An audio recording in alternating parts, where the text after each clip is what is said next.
John Debney is a fantastic composer and one of the few people that can get sort of the sense of nobility I needed for this picture, along with the humor. We had a couple of meetings, and we just sort of hit it off, and I think that there immediately we were sort of in sync with ideas of what the music could and should be. I just want you to mark these spots, because Chuck's right. I wanted to add something.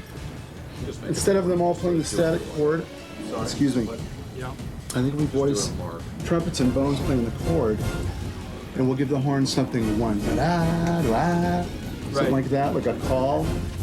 We talked theory, showed him artwork from the film. It was sort of a fascinating discussion that Chuck and I had, that this is sort of, we didn't want to necessarily say this is Arabia or that it was a certain specific country, just that it's some undiscovered country, and what would the music sound like?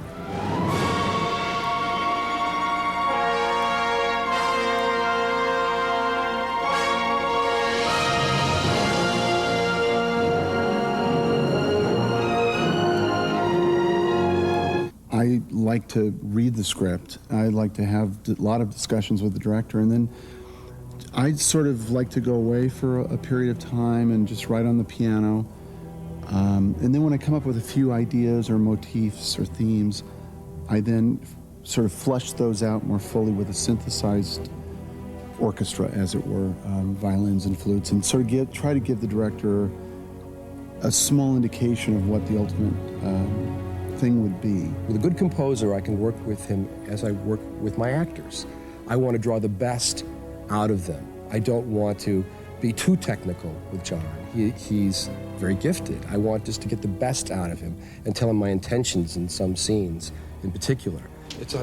We need some kind of a exactly. It's a vertigo thing with the camera right above them, and you see the ground beyond the edge for the first time. Right. Let me do it. As that's revealed, I'd wash something low. You got it. Let's go.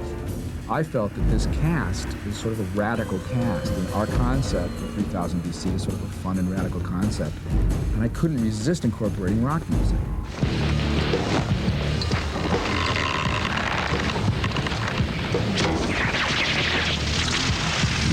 There's a lot of talk early on about trying to incorporate a little more contemporary feeling because The Rock is who he is, and he's so right, he's a huge figure, and I think that obviously with his wrestling fans, they equate him with sort of a very rock and roll, driving, gritty mentality, and there are elements of that in the score. In fact, in a couple of key moments where our character Matthias is as it were, it's like you think he's dead and he's resurrected almost, seemingly.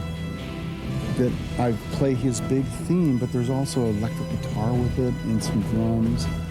So we've tried to, where it was really appropriate, have a taste of that also. It's been, there's sort of a fine line. Some places it did work and in some places it didn't. But I think where we've ended up with it, it's very effective. The rock music was very successful, brought the fun I wanted to, and John was able to do it with great taste and shift gears into adventure, I thought, quite well. It's refreshing when we chose it sparingly. The rock is seasoning in this score. It's not the score. That's a challenge, a real challenge for a composer.